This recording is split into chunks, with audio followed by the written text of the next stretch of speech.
اور میں سمجھتا ہوں کہ منظور پشتین جو ہے وہ بڑا جینون لیڈر ہے، ملنگ ٹائپ، یعنی آپ دیکھیں اس کے کچھ سیاسی عزائم بھی اس طرح نہیں ہے، وہ زیادہ تر حقوق کے لیے جدوجہد کر رہے ہیں، اور ہمیں اس کو جو ہے ایک میں قطع کلامی کر رہا ہوں، مجھے معذرت کیجیے، میں ایک لائن کہوں گا، میں ایمانداری سے سمجھتا ہوں آج کے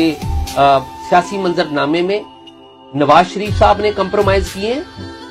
آصف علی زرداری صاحب نے کمپرومائز کیے ہیں، عمران خان صاحب نے سب سے زیادہ کمپرومائز کیے ہیں، انہوں نے زیادہ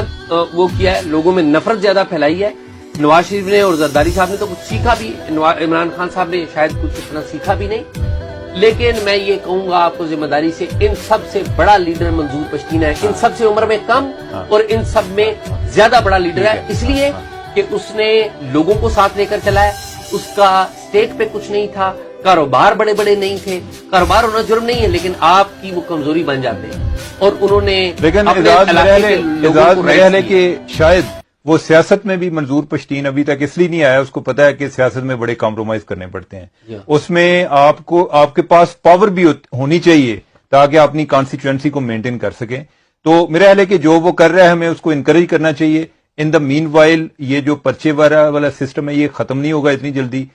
لیکن اگر چیزیں کوئی مثبت سمت میں چل رہی ہیں تو یہ نہیں ہوگا کہ 100% آج ہی مثبت ہو جائیں ساری، یعنی یہ ہے کہ ذرا ٹائم لگے گا، یعنی کہ انہیں